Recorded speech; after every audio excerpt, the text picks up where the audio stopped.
नमस्कार, आप देख रहे हैं डीएसपी न्यूज और मैं हूं आपके साथ मानवी ठाकुर। शुरुआत करते हैं आज की खास खबरों के साथ। भोपाल, मध्य प्रदेश की राजधानी भोपाल से एक सनसनीखेज मामला सामने आया है, जहां रक्षक ही बना भक्षक। भोपाल में चलती कार में ड्राइवर के सामने किया धांधला। टीआई ने युवती से दुष्कर्म। पीड़िता ने बताई अपनी आपबीती। पीड़िता 3 साल से भटक रही थी न्याय के लिए। भोपाल महिला थाने की प्रभारी ने किया मामला दर्ज। दुष्कर्म पीड़िता 3 साल से भटक रही न्याय के लिए। युवती का आरोप, पहले मुझे ब्लैकमेल करता रहा टीआई। थाना प्रभारी राजकुमार कुंसारिया पर युवती ने लगाया दुष्कर्म का आरोप। युवती ने कहा, पहली बार 2022 में शिकायत की थी। युवती ने बताया कि 2 साल पहले अयोध्या नगर में ढाबे पर राजकुमार के संपर्क में आई थी। इसके बाद राजकुमार ने एक दिन अपने घर पर बुलाकर मुझे नशीली दवाई दी, जिससे मैं बेहोश हो गई और उसने बलात्कार किया। और कई बार राजकुमार के खिलाफ शिकायत भी दर्ज करानी चाहिए, लेकिन नहीं हुई, जिसके सदमे में मेरी मां चल बसी। पहली बार अक्टूबर 2022 में शिकायत दर्ज कराने आई थी। मेरे ऊपर धोखाधड़ी का भी मामला दर्ज कराया था, जो कि झूठ है। दुष्कर्म हुआ है मेरे साथ, जिसके चलते महिला थाने में टीआई के खिलाफ मामला दर्ज कर लिया गया है। पीड़िता बोली, मुझे न्याय मिले। जब रक्षक ही भक्षक बन जाए तो दूसरों से आम जनता क्या उम्मीद लगाएगी। किसी पुलिस अधिकारी पर या पुलिस के किसी छोटे कर्मचारी पर ये पहला ऐसा प्रकरण नहीं है। कई अधिकारियों कर्मचारियों पर चाहे रिश्वत हो, चाहे छेड़छाड़ हो या बलात्कार, ऐसे छींटे उड़ते रहते हैं। जहां एक और केंद्र सरकार व राज्य सरकार महिलाओं की सुरक्षा को लेकर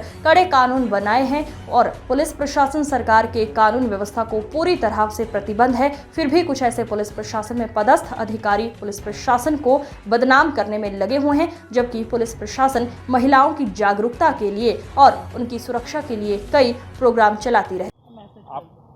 आपने टीआई के ऊपर आरोप लगाए हैं, क्या है पूरा मामला? सर, वो मेरे बचपन का दोस्त था।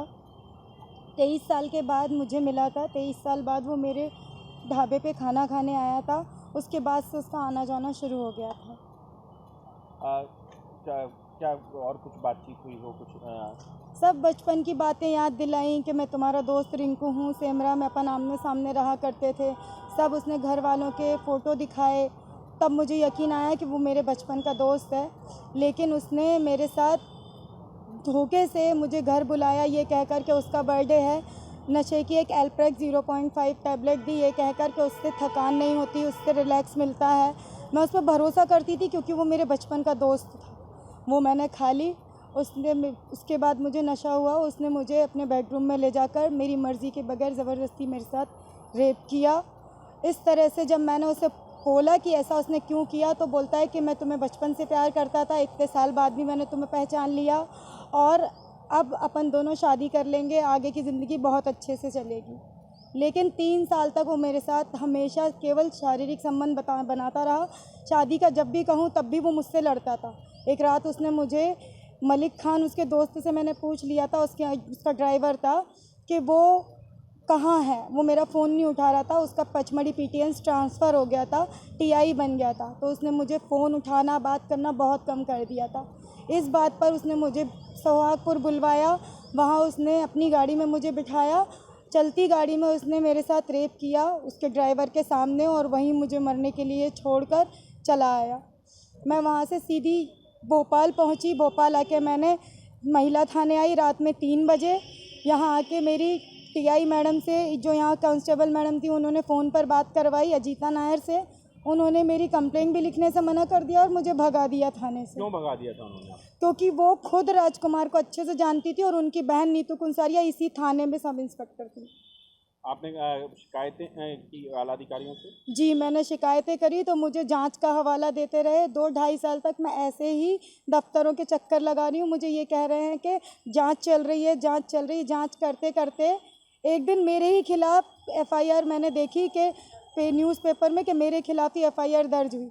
लेकिन ये किसी ने मुझे नहीं बताया कि मेरे खिलाफ़ एफआईआर कैसे हुई। अड़ीबाजी का केस? अड़ीबाजी का उन्होंने मेरे ऊपर झूठा केस दर्ज करवा दिया, जबकि मैं खुद पिछले 2.5 साल से आवेदन लेके नीलेश अवस्थी जी के पास भी गई।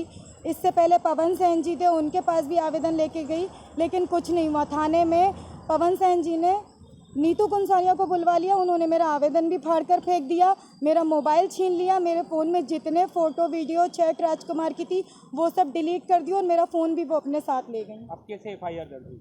अब मैंने डीजीपी साहब को आवेदन दिया था, जन सुनवाई में गई थी, वहाँ से मुझे कमिश्नर साहब के यहाँ भेजा गया, वहाँ निधि सक्सेना मैडम मिली, उनको मैंने सारी बात की जानकारी दी, तब उन्होंने मुझे यहाँ थाने भेजा, महिला थाने, तब FIR हुई है। मामला आया है जिसमें टीआई पर एक युवती ने रेप का आरोप लगाया है। जी। थांदला थाने में टीआई इस वक्त पदस्थ है। क्या पूरा मामला है? मैम मामला ये है कि वर्ष 2019 से ये युवती उनके संपर्क में थी।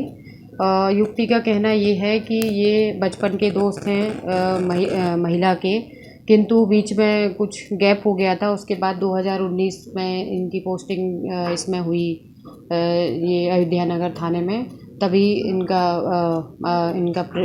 आना जाना रहा उनके ढाबे पे, जहाँ पे इसकी ढाबा चलाती थी। तो उसी से उनके प्रेम प्रसंग बने और फिर युवती से शादी के लिए बोला गया और फिर शादी के लिए मना कर दिया गया, तो जिस बात से उसने FIR दर्ज करवाई गया। युवती ने क्या आरोप लगाए हैं? युवती ने यही आरोप लगाए हैं कि इन्होंने मुझे शादी का झांसा देके मेरा शारीरिक शोषण किया है, जो कि गलत है, और फिर शादी करने से मना कर दिया। क्या कोई गिरफ्तारी इस पूरे मामले? जी मैम, अभी गिरफ्तारी के लिए हम बिल्कुल पूरा एफर्ट कर रहे हैं। उनकी अभी उनके घर पे भी गई थी टीम, तो घर पे नहीं मिले, जो कि अयोध्या नगर में उनका निवास है, उनकी पत्नी और बच्चे रहते हैं। अभी उनके जहाँ भी रहने की या होने की संभावना है, हम वहाँ पर जा के टीम के साथ छापा मारेंगे और उनको देखेंगे कि हैं कि नहीं, और अरेस्ट करेंगे फिर। इस पूरे मामले में एक बात ये भी आई है कि मैम 2 साल का ये मामला है, 2022 का बताया जा रहा है। हाँ। और पीड़ित युवती का कहना है कि 2 साल तक वो बहुत परेशान हुई, कई बार महिला थाने आई, आपसे पहले की जो टीआई थी, लेकिन मामला दर्ज नहीं किया गया। अब वो DGP के पास गई, तो ये मामला अब आपके पास क्या DGP सर की तरफ से आया है? नहीं, ये बिल्कुल गलत है। DGP साहब के पास से नहीं मामला आया है। ये महिला खुद ही रिपोर्ट करवाने आई थी, तो वरिष्ठ अधिकारियों के संज्ञान में है ये चीज़ है। बाकी DGP साहब के पास से नहीं आया, ये बिल्कुल गलत है। जी, ये एक हो गया। अब